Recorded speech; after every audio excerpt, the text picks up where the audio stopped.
ಪ್ರಯಾಗ್ರಾಜ್ನ ಮಹಾಕುಂಭಮೇಳಕ್ಕೆ ಹೋಗೋಕ್ಕಾಗ್ಲಿಲ್ಲ. ತ್ರಿವೇಣಿ ಸಂಗಮದಲ್ಲಿ ಶಾಹಿ ಸ್ನಾನ ಮಾಡಲಿಲ್ಲ ಅಂತ ಬೇಜಾರಲ್ಲಿದ್ದೀರಾ?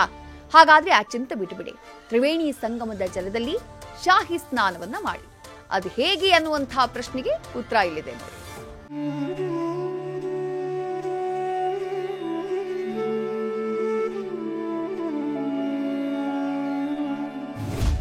ಮಹಾಕುಂಭಮೇಳ 144 ವರ್ಷಗಳ ಶತಮಾನದ ಸಂಭ್ರಮ. ಗಂಗಾ, ಯಮುನಾ, ಸರಸ್ವತಿ ನದಿಗಳ ಪುಣ್ಯ ಸಂಗಮದಲ್ಲಿ ಪವಿತ್ರ ಸ್ನಾನ. ಇದು ಪ್ರಯಾಗ್ರಾಜ್ನಲ್ಲಿ ನಡೀತಾ ಇರೋ ಐತಿಹಾಸಿಕ ಮಹಾಜಾತ್ರೆ.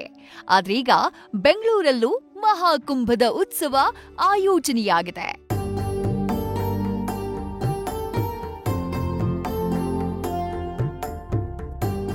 ಫಲಪುಷ್ಪದಿಂದ ಅಲಂಕಾರಗೊಂಡ ಶಿವಲಿಂಗ, ಬಣ್ಣ ಬಣ್ಣದ ಹೂಗಳಿಂದ ಕಂಗೊಳಿಸ್ತಾ ಇರೋ 108 ಕಳಶ, ಪ್ರಜ್ವಲಿಸ್ತಾ ಇರೋ 52 ಸ್ಫಟಿಕಲಿಂಗ.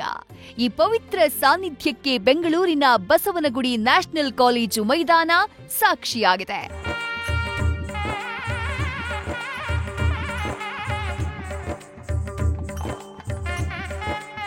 ಆಯುಷ್ ಟಿವಿ ತಂಡ ಶಿವರಾತ್ರಿ ಹಬ್ಬದ ವಿಶೇಷವಾಗಿ ಫೆಬ್ರವರಿ 26ರವರೆಗೆ 4 ದಿನಗಳ ಕಾಲ ಮಹಾಕುಂಭ ಉತ್ಸವ ಆಯೋಜನೆ ಮಾಡಿದೆ. ಸೋಮವಾರ ಕರ್ನಾಟಕದ ಮೊದಲ ಮಹಿಳಾ ಅಘೋರಿ ಆಗರ್ಭನಾಥ್ ಅವರು ಭಾಗಿಯಾಗಿ ಶಿವಲಿಂಗ ಹಾಗೂ ಮಹಾಕುಂಭದ ಉದ್ಭವಕ್ಕೆ ಪೂಜೆ ಸಲ್ಲಿಸಿ ಉತ್ಸವದ ಕಳೆಯನ್ನ ಹೆಚ್ಚಿಸಿದ್ರು.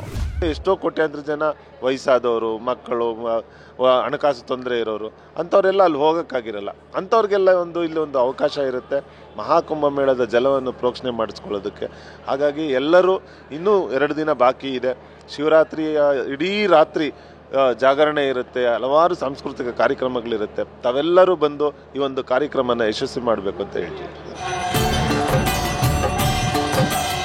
ಆಯುಷ್ ವಾಹಿನಿಯ ತಂಡ ಪ್ರಯಾಗ್ರಾಜ್ ಕುಂಭಮೇಳಕ್ಕೆ ತೆರಳಿ ನಾಗಸಾಧುಗಳು ಭಕ್ತ ಸಮೂಹದ ಆಶೀರ್ವಾದದೊಂದಿಗೆ ಶಾಸ್ತ್ರೋಕ್ತವಾಗಿ ಪೂಜಿಸಿ ಭವ್ಯ ಕಳಸದಲ್ಲಿ ಪವಿತ್ರ ತ್ರಿವೇಣಿ ಸಂಗಮದ ಜಲವನ್ನ ಹೊತ್ತು ತಂದಿದ್ದು ಅದನ್ನ ಭಕ್ತರಿಗೆ ನೀಡಲಾಗ್ತಾ ಇದೆ. 108 ಭವ್ಯ ಕಳಸದಲ್ಲಿ ಪವಿತ್ರ ಜಲವನ್ನಿಟ್ಟು ಪೂಜಿಸಲಾಗ್ತಾ ಇದೆ. 52 ಸ್ಫಟಿಕ ಶಿವಲಿಂಗವನ್ನಿಟ್ಟು ಮಹಾಶಿವರಾತ್ರಿಯ ಪ್ರಯುಕ್ತ ವಿಶೇಷ ಪೂಜೆಯನ್ನ ನೆರವೇರಿಸಲಾಗ್ತಾ ಇದೆ.